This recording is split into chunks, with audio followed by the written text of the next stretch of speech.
di wax ne que je le répète nga ñëw ci leneen rek ndax soxla nañ ko yittewoo nañ ko comme suñu téléphone yi moom bu ñuy tëdd sax dañ koy ngegeenaayoo yow moomu nag bouton bu verte bi ak bu orange bi bu la neexee ñëwal ndax fi jàmm lañ fiy waxtaanee si kàttanu yàlla ak mbaaxam. merci à nos amis internautes comme ni ma ko waxee sànq rek gannaaw Ousseynou dañuy dal di nag dalal tey suñu gan n'est-ce pas. fas yéene ànd ak moom ci kanam tuuti waxtaane Sénégal waaye waxtaane li nga xam ne nag mooy parti politique bi mu bootu di parti PASTEF moom nag mu ngi bokk ci PASTEF Cambérène di wuyoo ci turu Talla Niang je pense que c'est comme ça et il est chargé de communication PASTEF Cambérène responsable cellule PASTEF Diapo monsieur Niang ñu ngi lay dal bi gën a sell waaye di la ñaanal jàmm bu baax di wax ne kontaan nañ encore une fois di recevoir n'est-ce pas un acteur politique chez nous merci Talla d'être là et bienvenue ñu bàyyi la nga nuyu suñu bokk internautes yi. merci beaucoup merci asalaamaaleykum Laye Mokhtar ñu ngi nuyu ñi ñu fekk ci plateau bi yëpp nuyu personnel Univers Média TV bi yëpp. di am contentement bu baax a baax aussi ñëwaat fii pour la deuxième fois la fois passée j'étais là avec notre grand l'infernal Gonzalez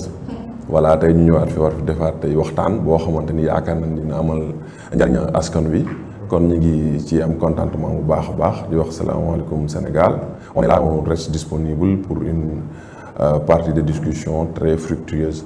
et c'est Talla Niang comme ni nga ko waxee professeur d'anglais de profession chargé de communication de PASTEF Cambérène responsable cellule PASTEF Diapo président de l'ASC Diapo vice-président zone 8A en plus aussi nekk secrétaire général adjoint de l'ASC Cambérène. Et plusieurs casquettes à la fois monsieur Niang. Qu'est-ce qui vous va le mieux? Ce qui me va le mieux je pense que ce serait professeur d'anglais puisque c'est ma passion et je gagne ma vie aussi. Machallah, donc c'est très clair, monsieur Niang. Comme quoi la politique n'est pas un métier, et il faut le rappeler, même si ça reste une conviction assez importante. Alors, man bala ma lay bàyyi ak sama natango yi, j'aimerais juste savoir comment se porte PASTEF Cambérène. Ouais, PASTEF Cambérène se porte très bien, à l'image de beaucoup de sections communales. Mais la particularité de PASTEF Cambérène, c'est une section communale qui est très très dynamique sur le terrain. D'abord, nous avons une très belle cohésion de fraternité, de solidarité, et l'entente elle est là. Dañuy waxtaan ci lépp, c'est vrai que c'est composé de jeunes et de personnes beaucoup plus âgées à la fois, d'où l'existence même de Magui PASTEF ñu leen nuyu. En plus lépp li nga xamante ne mooy mouvement yi nga xam ne am na ci PASTEF am na Cambérène nous avons MODAP nous avons MONEP nous avons MOJIP nous avons la JPS très dynamique voilà donc li nga xamante ne mooy mouvement yi fi am yëpp am na fa te en plus depuis qu'on est à Cambérène def nañ ay activités yu bare yi nga xam ne moo ñu valoir benn notoriété bi nga xam ne saa yu demee ci élection rek surtout si échéance yi mujjee génne yëpp c'est PASTEF Cambérène qui rafale les voix quoi donc alhamdulilah la ñuy wax te en plus du profito que ni nous dirigeons vers des échéances en 2027 notamment les locales te aussi ñu ngi ñaan yàlla aussi tamit sunu candidat bi nga xamante ne mooy présenté wu yàlla mooy ko ndam incha allah ci élection yi. am na solo Talla et comme vous avez dit la fraternité c'est la base de tout Khadim ma bàyyi la ak monsieur Niang. waaw di ko dalal bu baax a baax monsieur Talla Niang comme ni nga xamante ne moom la présenté woo l'actualité obligeant on a une information qui vient juste de tomber que verdict Assane Diouf que ne daan nañ ko 4 mois yi nga xamante ni 4 mois ferme yoo xam ne jot na ko tëdd ba pare parce que tëdd na 8 mois ci kaso bi tuuma yi nga xamante ne moo di offense au chef de l'État dañ ko teggil waaye ñu ngi ko daan ci li nga xamante ne moo di diffusion de fausses nouvelles ak li nga xamante ne discours contraire aux bonnes mœurs mbir yooyu noonu dafa nekkul date d'aujourd'hui ñuy jàpp nit ki offense au chef de l'État wala discours aux bonnes mœurs wala li nga xamante ne moo di ak yeneen yi nga xamante ne moom la làmboo Pastef bi mu nekkee ci opposition bi bokk na ci li nga xamante ne daf ko doon ŋaañ ci article 80 ci offense au chef de l'État tey gis nañ ne jàpp nañ ci ñu bëri ndax mbir moomu noonu bu ci mel ni Assane Diouf bu ci mel ni Moustapha Diakhaté en plus bu ñu leen jugé daan yi leen di daan fekk na déjà plusieurs nañ peine bi wala tëdd nañ lu ci ëpp parce que Moustapha Diakhaté 15 jours lañ ko daan ferme 2 mois 15 jours ferme tëddoon na 51 jours Assane Diouf tey 4 mois tëdd na 8 mois est-ce que loolu noonu dina honorer li nga xamante ne ni moo di Pastef li nga xamante moom la doon xeex bi mu nekkee ci kujje gi ak actuellement fait yi nga xamante moom la ñu gis bi ñu nekkee ci pouvoir bi. waaw bon je me dis que c'est la justice qui fait son travail li tax may wax c'est la justice qui fait son travail parce que yaakaar naa ni ça ne doit avoir aucun link avec Pastef parce que Pastef ce n'est pas la justice. Pastef c'est un parti politique mais de la mouvance présidentielle loolu xam nañ ko notamment avec son leader le président Ousmane Sonko comme président de parti. Mais je pense bien que ni si par exemple bu ñu delloo opposition bi rek y avait des pratiques yoo xamante ni amoon na fi man nekk opposition on l'avait vu et je pense que ni loolu noonu nekkul li nga xamante ni moom mooy xew fii ciblage boobu nga xam ni amoon na je ne pense pas que ni mën na di ko dund lu tax ma wax loolu mooy comme li ngay wax rek ñi ciy gën a tëdd lu bëri da ngay gis ni c'est tout simplement ay 4 mois déjà purgés après ñu libérer leen yëpp man li may jàpp kon boobu c'est la justice qui est en train d'appliquer en toute rigueur li nga xamante ni moom la war a def muy liggéeyam n'est-ce pas mais xanaa peut-être rek di ci ñaaw tuuti rek ñi nga xamante ni ñii kenn defu leen dara en quelque sorte ils ne sont victimes d'aucun complot ils ne sont victimes d'aucune extermination day fort mais d'harcèlement wala leneen d'intimidation wala dara mais xam nga nit koo xamante ni délibérément da ngay toog ci télé tey jël décision ni man mii maay jàmbar ji xaaral ñu article 80 ñun créé woon ko fi dañ ko fay fekk te ban ko fi fekkee tamit ba ñuy wax ñu amul fenn foo xam ne ba ñuy def campagne dañ ko fi jëlee kon je pense que ni côté boobu non seulement yoon mooy def liggéeyam mais c'est-à-dire il faut pas qu'on ait un peu la mémoire sélective. Pourquoi? Parce que en même temps aussi il y a Khalifa qui est de Pastef qui est toujours en prison bu ñu ko xoolee par rapport à cela qu'est-ce qu'on va dire donc est-ce que kon tey justice bi partialité boobu ni ñuy wax est-ce que am na ci wala amu ci kon je pense que bu amoon n'est-ce pas je pense que moom nii kon war na fekk mu génn d'autant plus que Ousmane Sonko si jëm boppam dem na fii cour d'appel buude ko n'est-ce pas démb rek am na fi benn ministre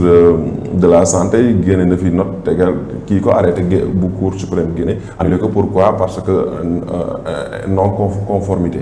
kon je pense que ni justice instant bi li nga xamante ne moom la nekk def c'est de s'appliquer rigoureusement te amul xaaj ak seen loolu mooy li ndax kenn ko kon si jàpp yaakaar naa si vous voulez faire taire Assane Diouf du 4 mois déjà purgé nga koy tëj comme ni Macky Sall doon def di téye su mel ne ay Bassirou Diomaye Faye ay 11 mois voire 1 an di leen téye comme ñoom ñu téye ñoom Hamid Dia waaye laa ñuy rey nit ñi comme ni ñu doon reyee ñoom Mariama Sagna te du am poursuite dara du ci am wala topp yi nga xamante ni moom la ñoom Pape Abdoulaye Touré doon dund wala pas mal de patriotes qui sont tombés dans le champ de bataille parce que dañ doon manifester yoruñu pistolet yoruñu dara. donc est-ce que le président de la République di wax il faut être au-dessus de la mêlée ñun duñ fi nekk di fayantoo chaque jour ñu dégg mu wax loolu depuis bi nga xamante ni jël na fonction def na prestation de serment mais bu ñu gisee li nga xamante ni moo di fee yi am actuellement article 80 wax nañ ko assise de la justice defoon nañ ko fii assise nationale de la justice dialogue bi ba léegi yenn ci doxalin gi matérialisé ko ñu ngi naan dafa tardé parce que war nañ ko mettre en place lu jëm ci offense au chef de l'État mbir yi ñu ngi ciy wax parfois day enfreindre seen liberté d'expression ci ñenn ñi nga xamante ni ñoom lañ ko mën a wax selon vous tey dañ ko jàpp ne lañ mën a encadrer li nga xamante ne moo di le président de la République protéger ko en tant qu'institution mais permettre la population sénégalaise bi ñuy wax seen gis-gis en toute responsabilité. Effectivement déjà le président de la République est bien protégé par l'article 80 comme ni nga ko xamee notamment avec l'offense au chef de l'État mais beneen bi ci am solo mooy bi ngay wax déjà lui en tant que président ce n'est pas le président de Pastef te ku ko xam bu baax a baax sax pourquoi sax ñenn ci membre de Pastef yi mere ko c'est le fait qu'il soit au-dessus de la mêlée comme tu le dis il est le président de tout le monde déjà tey jii boo duggee ci kii bien vrai que ni bari na ci ay postes yoo xamante ne ñi koy occupé c'est naturellement ñi nga xam ne ñoom nga nekk dool xeexandoog ñoom voilà c'est tey on gouverne avec nos hommes de confiance mais n'empêche boo duggee bëri na ay nit ñoo xamante ni tey jii bëgguñu gis Pastef ñu gis administration yi te ñu ngi leen di nommer ñu ngi dugg kon je pense que ni foofu lii di sélection amu ci mais en toute responsabilité bi nga wax li ci am solo mooy ñi nga xamante ne ñooy toog ci plateau yow yéen a ngi nii toog vous discutez yi ngeen waxtaan ci actualité lépp mais est-ce que xam ngeen par exemple li nga xam ne moom la article 80 wax ba pare démb par exemple nit wax ko ñu daan ko si ngeen ni ñaw tey nit wax ko ñu daan ko suñu ni justice mi ngi xooxatal wala dara je ne pense pas que loolu ñoom ñoo war a toog en toute responsabilité xam ne ils peuvent s'opposer dignement et en toute responsabilité te bañ a dugg ci yenn yi nga xamante ni mën na leen a jural ay dem dikkaat à moins que mu nekk ñoo xamante ni peut-être dañuy daw dépense ci biir gën a leen si biti parce que man ñoo xam ne fenn laa dañoo dem ba mujj gi fenn laa d'accord ak taala fenn laa d'accord ak yow fi nga ne li nga xam ne kaso bett na waaw parce que dama d'accord waaw loolu dinaa ci ñëw après mais fi ma d'accord mooy le fait li nga xam ne moo fi nekkoon di jàpp nit ñi di rey di torturer ay nit certes ñëpp xam nañ ni même naam ñoom bu ñu nekkee def lu baax def nañ fi lu bon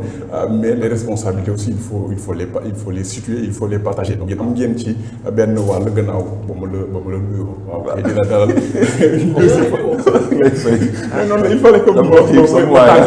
ma yëngal ko tuuti donc am mbégte dalal la fi nga xam ne moom mooy univers médiatique bi deuxième fois équipe bi dama dem dugal bi nga am daal ñu waat waaw loolu jàppoo lu leer lay def bii bu rëy la dugal macha allah donc yow nga bokk ci Pastef gis nga li nga xam ne tey moom ngeen wax da ngeen ñëw fekk fii nee ngeen un pays en ruine et que yéen a ngi placé seen i nit comme ni ngeen ko waxee même si parfois ngeen nommé kenn par décret waa Pastef yi génn nii du ci dal donc ngeen génn aussi def li nga xam ne moom mooy redressement économique et social bi ngeen wax ni tey ba léegi mi ngi ralentir donc ralentissement économique et social laa koy tuddee donc tey le premier ministre daal di génn wax dafa bëgg redresser Sénégal économiquement li nga xam ne yéen moom ngeen yaakaar pour redresser Sénégal ci côté économique mooy ñi nga xam ne dañ doon jàpp naar bi ak ñi nga xam ne aussi dañ doon jënd cigarette ak ñi nga xam ne tey ñoom ñooy influenceurs yi est-ce que loolu doy na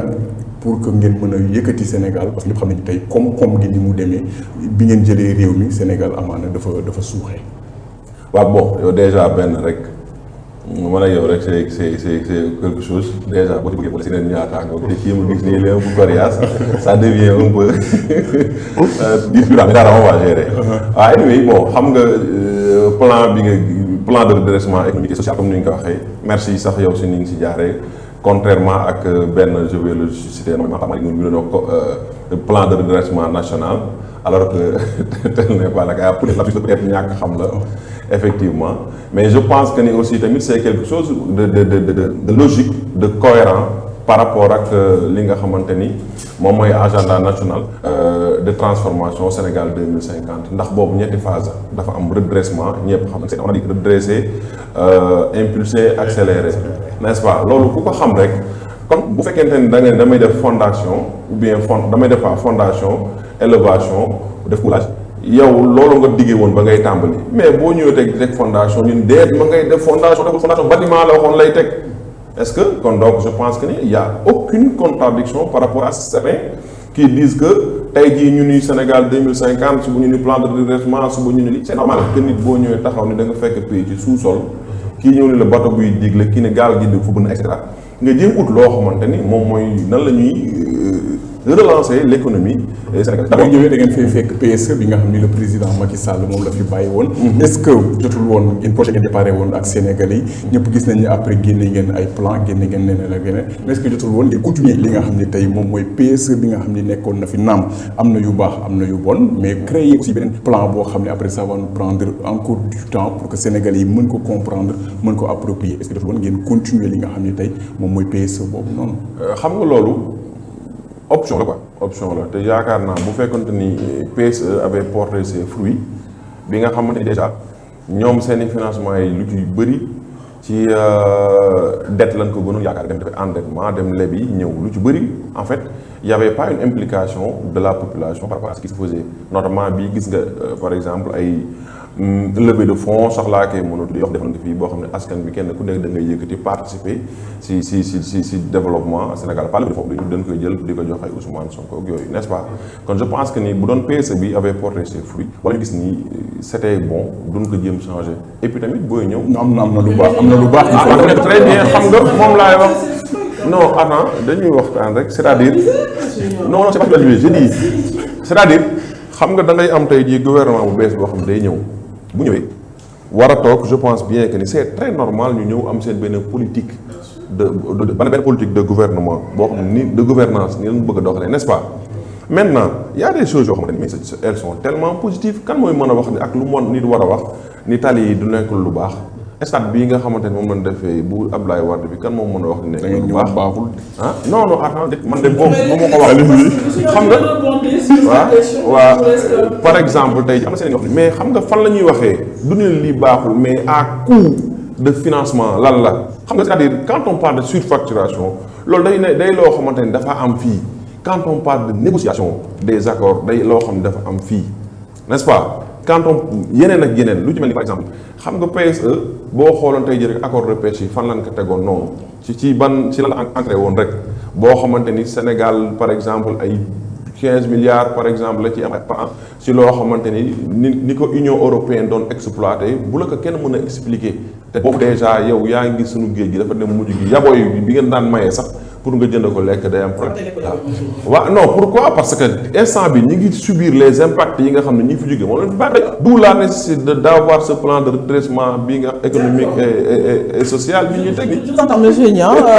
je sais que avec vous je pourrais échanger. Parce ok que c'est bien. am na ku toog fii rek sama tango moi ce que je veux pas dans la vie j'ai une philosophie qui n'arrange pas peut-être les politiques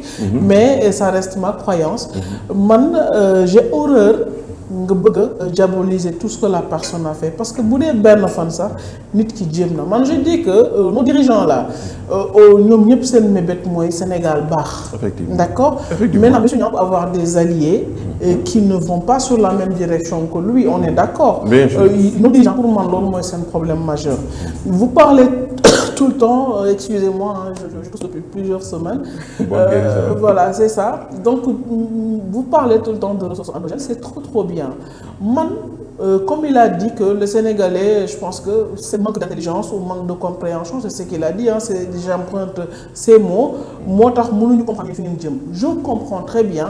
que nit boo jëlee les rênes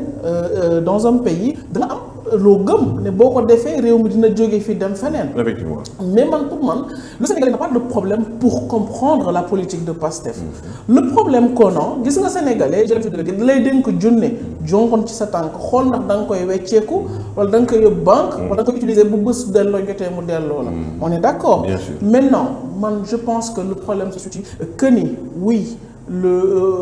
Comment vous appelez ça non, je parle pas du plan de redressement. Le plan de redressement c'est un des points de Sénégal 2050. On est d'accord. Oui. Que booy tabax. L'agenda national. D'accord da nga booy tabax da ngay baliser terrain teg brique yooyu yëpp d'accord nañ si mais quand est-ce qu'on aura quelque chose de concret c'est ça que le Sénégalais veut c'est-à-dire que dafa yàgg en fait vous êtes là depuis 2 ans et vous nous parlez que de projets que d'échelons que d'un point par rapport ak li nga xam mooy agenda national mais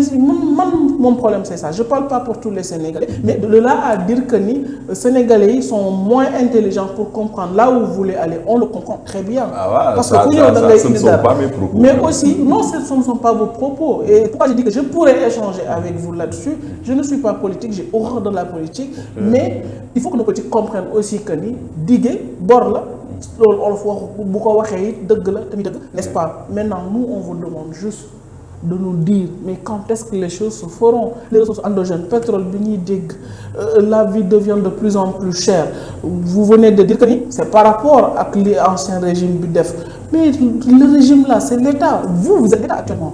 est-ce que c'est pas maintenant le moment de faire les choses et de ne pas s'attarder sur certaines choses comme quoi Macky fi defoon Macky fi waxoon Macky fi il y en a assez de Macky maintenant n'est-ce pas mais j'ai été coupé dans mon élan de raisonnement n'est-ce pas da nga ma coupé ci nga expliquer par rapport à certaines infrastructures yi nga xamante ni le régime passé def na fi muy loo xamante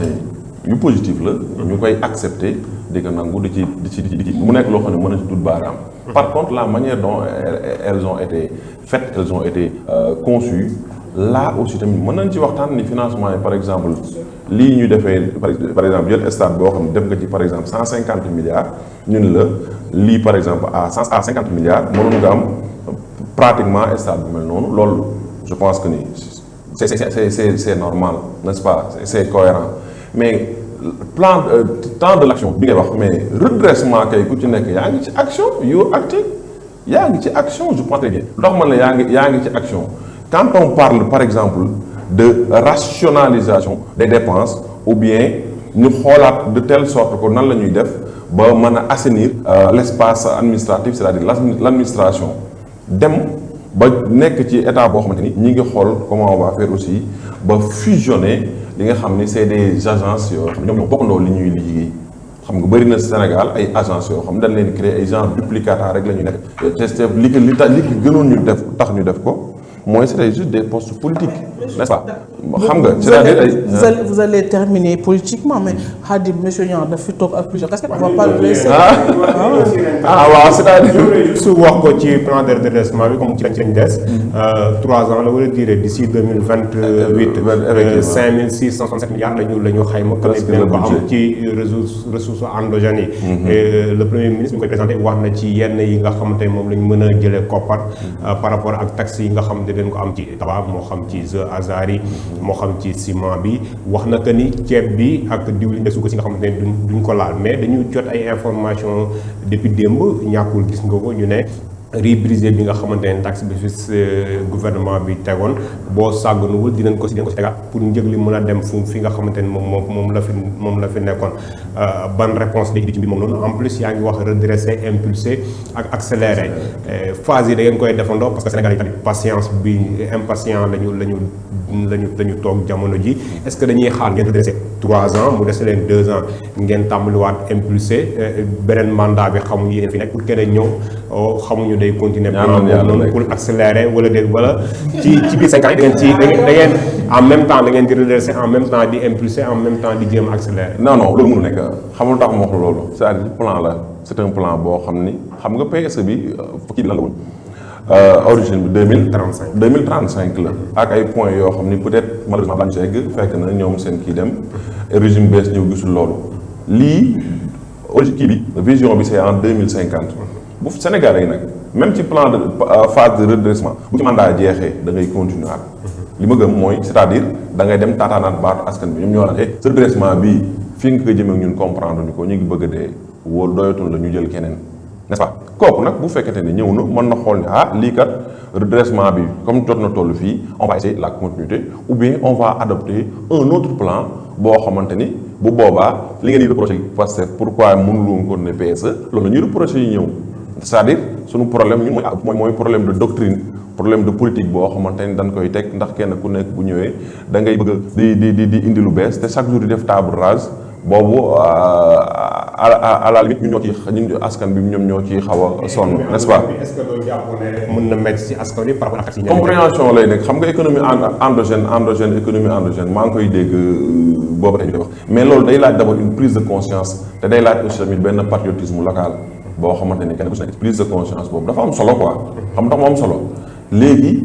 parce que soit ñaar mooy économie boobu soit da nga koy def mënoo ko def tu t'ouvres vers l'extérieur te foofu boo fa demee lan nga fay fekk ndax àdduna bi fépp a dëgër léegi. waaw très bien. waaw te fépp a dëgër. waaw loolu mooy dëgg en fait. waaw donc il faut pas toujours apporter les choses. que l'ancien régime a fait ceci a fait cela. non du tout il faut que ñun Sénégal c'est un pays bu nekk ci àddina bi. donc on ne peut pas échapper à ce phénomène mondial on est tous d'accord maintenant Mame Khadim xam naa monsieur Niang suñu la bàyyi ak politique. alors que nous on a envie de parler d'autre chose. Vous avez dit tantôt que vous êtes président de Diack, vous êtes dans le monde du sport. Oui, effectivement. Et le Sénégal a un nouveau président de la fédération sénégalaise. Alors, vous avez apprécié ou vous êtes bon? Je peux supposer que qui a des changements. D'abord, la manière dont les élections se sont faites, d'abord, c'est à déplorer. ndax li dara daaxul en démocratie ñu gagné nit mu gën a taxaw félicité après woote à ce que ñun ñëpp ñu boole doo autour d'une table ñu liggéey. Et qui entend par exemple le candidat déchu Mary Touré de Génération Foot que je salue de passage ndax il a eu à faire beaucoup de choses pour l'ASC Cambérène qui vient d'être promu en Ligue 1 comme vous le savez bien l'ASC Cambérène mi ngi Ligue 1 day joué comme fii gars yi nekk. maintenant nekkoon na koo xam ne wax dëgg yàlla maa di jàppale na Cambérène si suñu phase ba ñuy préparé lii nga xamante ni jàppale woon na lii nga xamante ni mooy suñu préparation joxoon nañu somme d'argent mayoon nañu équipement ay balles et cetera joxoon ñu ay conseils yu bëri abal ñu joueur ba pare jël ñu tamit match amical en tant que équipe Ligue 1 club de Ligue 1 ñun ñu nekkoon Ligue 2 peut-être loolu bokk na préparation yi nga xam ne jàppale woon nañu maintenant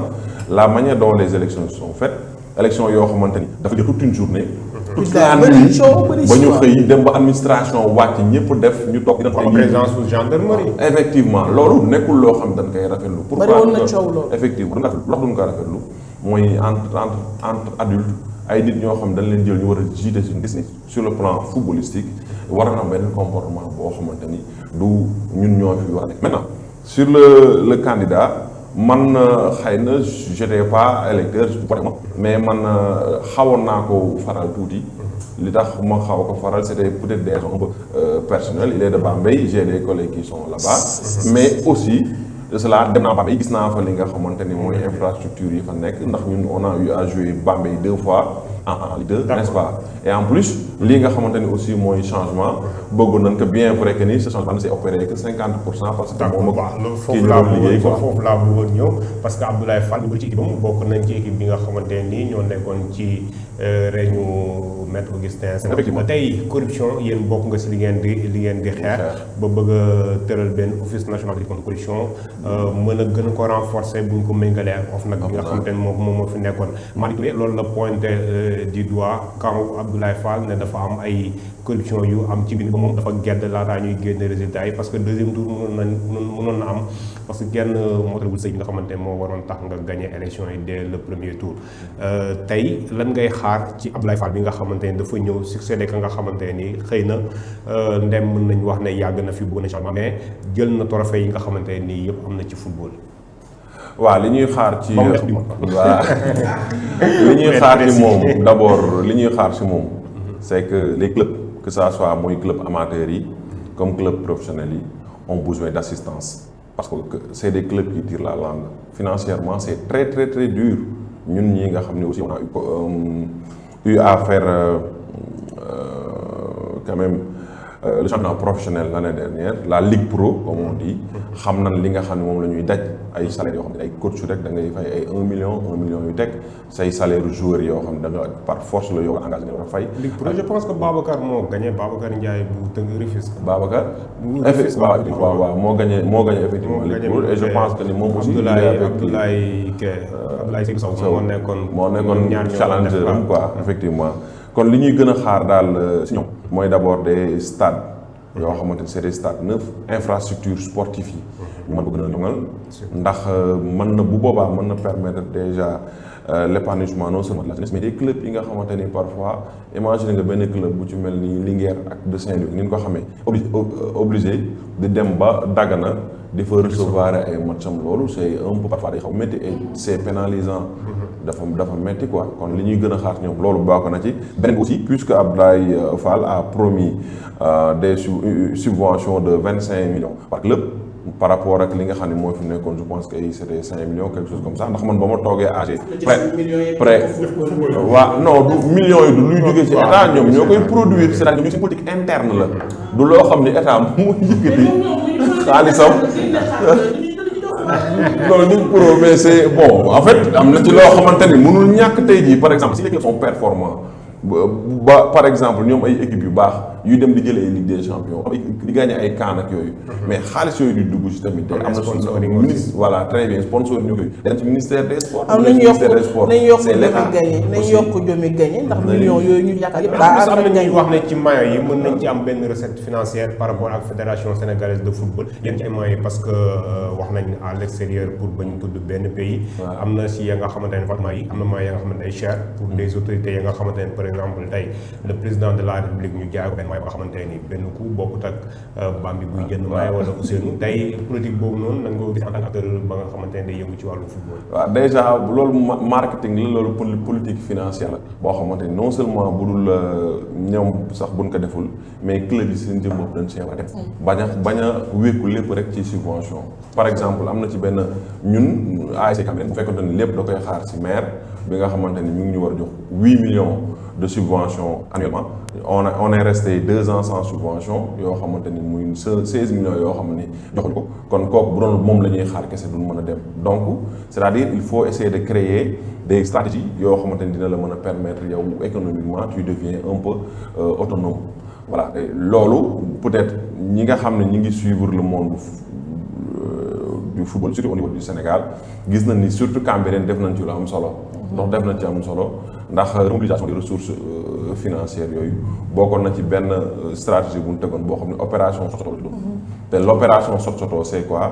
Sot Soto ku ko xam ne c'est des réalités Sénégal mooy ma fekk la kii di xeex ak yow ma ñëw jàppal ka tànk ñu lay Sot Soto dóor la loolu lañ doon def match bu ASC ak Cambérène am que ça soit muy samedi balaa samedi bi di ñëwaat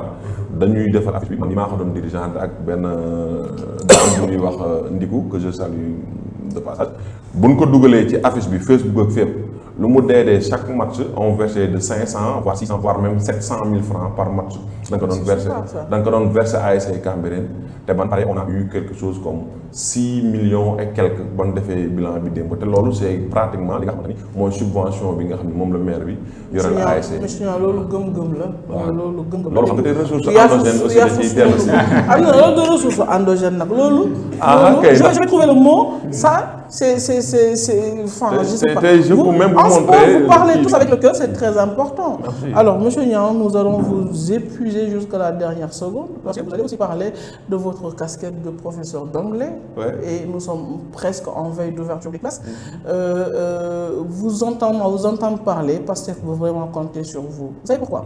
Il ne s'agit pas de se dire, oui, je suis politicien, je suis membre de PASTEF, je vais... Ils ne font absolument rien. Il faut être quelqu'un boo xam ne votre pays peut compter sur vous. Dans le sens où da ngay jàng te ku jàngale wax transfert de compétences waaye joxe xam-xam waaye tëgg ndaw boo xam ne réew mën na am ci moom yaakaar ëllëg on est d'accord. Il y a beaucoup de problèmes au niveau de li nga xam ne mooy njàng mi ak njàngale mi surtout on a vu li nga xam ne mooy taux d'admission bi nga xam ne gis nañ ko baccalauréat mu bon bu BFM kazalik. N'est-ce pas? Alors, yow en tant que professeur, est-ce que vous pensez que c'est quoi exactement le problème ci li nga xam ne mooy suñu système éducatif bi nga xam ne de plus en plus dañuy gis ne dafay gën sooxe. waaw système éducatif bi. La qualité du professeur déjà. La qualité du professeur, bon là. Je pense que certains sont plus dans la politique que dans autre chose. Non bon le système fascicule là que vous livrez à nos enfants là, mais c'est abusé, monsieur. Système fascicule. Parce que ce qu'ils font, man, je vois que les enfants sont bourrés en fin d'année. Okay. Ils ratent beaucoup d'heures de cours. Bon, je parle par rapport à ce que moi j'ai vécu. Da gis xale yoo xam ne dañuy rater beaucoup d'heures de cours en période d'année scolaire. Maintenant da ngay gis koo xam ne danaan la jeexaluñu programme. Maintenant pour rattraper la chose si tu es en classe d'examen ou avoir ne serait-ce que de bonnes notes ci 2 trimestres yi nga xam ne élèves yi nga xam ne nekkul classe d'examen daf ci compter pour passer en classe supérieure dañu lay jox ay fascicules que tu dois exploiter tout seul sans explication sans rien derrière. Okay. Tu dois exploiter et que yóbbu li nga xam ne mooy sa xam-xam. Tu verras un enfant très intelligent mais ku ne xam ne njàngale dafa soxla ñu cadrer la même bu fekkee ne tu sais lire et comprendre il faut que ñu cadrer la parce que libellé sax dafa am na mu war a jaar même un bon scientifique doit être un bon littéraire. Un bon littéraire, ça c'est vrai. On est d'accord. Maintenant xale bi nga xam ne nii il a raté beaucoup de choses ci li nga xam ne mooy programme français parce que ça arrive très souvent même sax bi may jàng man si sama jamono loolu da daan am. Comment il va faire pour faire face à ces examens ou bien li nga xam ne mooy évaluation en fin d'année pour donner vraiment son bon niveau? D'abord, je dirais que bon, le mal est un peu profond, mais pour dire quand même la qualité de l'enseignant, man dama leen di c'est des collègues quoi, dama leen di wekk ñoom ñëpp et par bonne foi ñoom ñëpp je pense que ni kenn ku ci nekk li nga xamante ni moom mooy sa liggéey comme on les appelle les soldats du savoir ñu ngi leen di nuyu bu baax a baax di leen jaajëfalaat aussi bu baax. Je pense que ñu ngi def seen liggéey. Mais est-ce qu'ils sont mis ou bien est-ce que nous sommes mis dans des conditions optimales pour réaliser par exemple ces résultats-là? Xam nga lu tax ma wax loolu déjà vous venez d'évoquer le cas des fascicules. Man je suis prof d'anglais comme je vous le dis. Je ne fais pas du xamati kooku c'est man maa ko def commencé naa ko benn at ñaari at je vois que c'est pas peut-être zone bi ma nekk ak ngir c'est pas du tout productif ndax ay heure 1500 francs lan lay fay dangay mën nga jàngale bu weer bi dee dem ñu jox la 3500 francs 4000 heure bu loo jàngalewul du loo ko fay déjà benn c'est difficile. Deuxièmement aussi imaginez nga man je fonctionnais cette année-ci avec 9 classes. 9 classes publiques sur une même école, sur un même établissement. J'avais 3 troisièmes, 4 troisièmes, 4 cinquièmes et 2 sixièmes. J'avais 3 troisièmes, 4 cinquièmes. Vous allez survoler. Mais xam nga lu tax loolu am mooy lu tax ma ne le mal est profond. C'est que nous manquons d'effectifs. C'est-à-dire le personnel enseignant doyul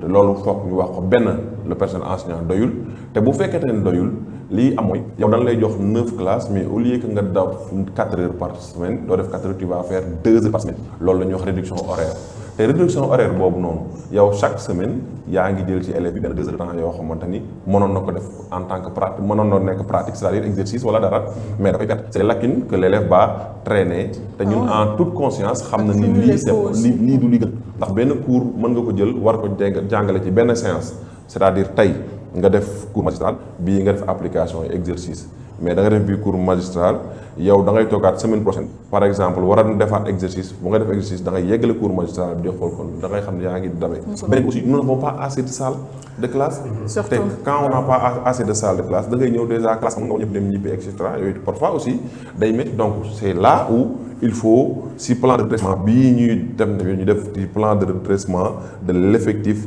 enseignant. mais non seulement bien sûr que benn dafa bëri na ci yoo xamante ni c'est-à-dire je dirais pas dafa archaïque mais c'est pas en conformité avec nos réalités. par exemple bu ñëwee ci anglais profession bi jëmul ci loolu ñu bëri dañ naan formation professionnelle dañ ko war a dugal ci nga xam ne moo di troisième nit ki xale bi ñu koy tàmbali orienté dañ la war a def tey foofu la ñu jëm gis nañ effort yi nga xamante ni vraiment gouvernement bu Pastef mu ngi ciy def en collaboration avec ministre de l'enseignement supérieur ministre de l'éducation nationale ak ministre de la formation professionnelle par rapport ak yi nga xam ne ñoom la ñuy def ba mi muy signaler temps bi jeex na peut-être loolu mun naa bu benn dernière question en tant que professeur dëkk ci nga xam ne moo di Cambérène jege géej gi ñu ngi ci vacances période vacances yu ci bëri cadre noyade yi day am gis nañ ko ci yenn tefes yi nga xam ne am na surtout Malibu côté boobu noonu yëpp tey en tant que professeur lañ ngay sensibiliser message booy jàllale ñi nga xam ne ñooy di say élèves ak ndaw ñëpp ñi nga xam ne ñooy fréquenter moment vacances yi plage yi pour ñu mën a moytu. waaw à plus de vigilance rek plus de vigilance et plus de contrôle de la part aussi des parents ñoo xam ni géej amul bànqaas te surtout ñun suñu côté bi nga xamante ni moom la nekk lépp li ko dalee Yoff ba Kayar yëpp comme ñun ñu koy waxee géej gu góor la géej gu góor mooy yoo xamante ni vagues yi dañuy succédé wu di dóor wute na ak petite côte bi nga xam ne benn vague mu ndaw rek ay am fii géej gi dafa soxor lu muy gën a ñëw rek suy dellu day gën a bari day gën a metti te saa yu gën a arrière rek topp buy dóoru buy ñëw dalay muur yóbbaale la kon li ci am solo mooy lu ci bëri ay cas de noyade soit ñu def examen pare dem sangu ji la wala ñu ni vacancier bi wala vacancière bii ñëwoon na fa des fa kon ñoo xam ne xam ni ko kon contrôle parental foofu aussi lay amee solo mais vous rassurer rek li jëm ci côté Cambérène nag yooyu foofu moom maîtres nageurs yi à l'image de nos grands frères et non président Maguette Diop Seck mi ngi fa aussi ànd seeg ñoom Gunay Laay ak ñoom Zo di def liggéey bu am solo ñu ko def Cambérène wax dëgg yàlla aussi là aussi c'est-à-dire c'est l'occasion de féliciter peut-être côté boobu le maître ndax mi ngi leen ci appuyer avec la ville de Dakar di leen équiper et puis ñu taxaw foofu di mën a surveiller la plage et c'est intéressant quoi. Je pense que on a épuisé, on a plus même. On a épuisé nos minutes depuis voilà. Merci. Ousseynou ma bàyyi la ak monsieur Talla comme nuyu woo ko nga tàggu ko. comme ni ko waxee minute yi épuisé na am naa su yóbbante Steph nee na vous étiez un excellent élève. boo jëlee premier mu jël deuxième. mu jëlee premier donc loolu aussi kàddu yu seede yu rafet la donc amul mbégte aussi dal la Univers Média TV du ñàkk ni di nga am yeneen jotaay pour eggale waxtaan bi parce que am na solo. dinaa ko voilà déggal léegi man maa gars yi du ma dóor maa def ma ci daal ci kaw parce que bu fekkoon ne aussi da nga nekkoon classe dafa jël ndaare ñu jël ndaare ñuy ñëw fii di saaga rek di xuloo boo fekkee loo jël ndaare nii boo pour à moins de passer l'information sénégalais yi comprendre politique Pastef lan la comprendre aussi fan ngeen jëmale réew mi ñun tamit suñu rôle en tant que des journalistes poser des questions yi nga xamante ni on suppose que des questions pertinentes lay doon pour ngeen mën a génne li nga xamante ne dina kiyal askan wi dina indi lu leer ci askan wi donc bu ñu gisee que les réponses sont satisfaisantes dañuy def lu appuyer wu loolu noonu en toute sincérité parce que loolu la aussi waaw parce que boo fi indee ab ndaare kay ma xeex ma. waaw léegi bon en fait léegi ki mu wax rek par rapport à mon frère Stéphane Kabou. Bon on s'est connu de la seconde première terminale on a fait les 3 classes en classe ensemble. Voilà, on a partagé aussi le même groupe de rap, lui dans Starac. Et lui, c'était la star des stars parce qu'avec son charisme et sa personnalité, toujours respectable et respectueux, vraiment un grand homme. Ko moom tamit ku mënoon jàng te teewul aussi ñun jàng bi doon def doon teewul dina am suñu passion qui était de la musique di faire du rap et cetera. Que je salue au passage di ko wax ni on est fier de lui te aussi tamit macha allah di ko ñaanal daal seen kër gi dem ba bokk ci ñi gën a dégg ci am naa ci contentement bu baax a baax. te xanaa benn message rek di wax waa Cambérène aussi tamit que ni nous utilisons des échéances locales yàggatul dara kon ñu gën a préparer wu xaar ko baax surtout au niveau de la section communale Pastef Cambérène ñu booloo doon benn préparer suñu programme bu baax a baax. j'espère que Pastef Cambérène boobu bëriwul problème ak yenn Pastef yi nga xamante yenn communes yi nga xamante ni Pastef guerre leadership bi dafay am. parce que actuellement moom bëri na si yenn. là-bas le problème de Pastef Cambérène mooy nit ñi dañuy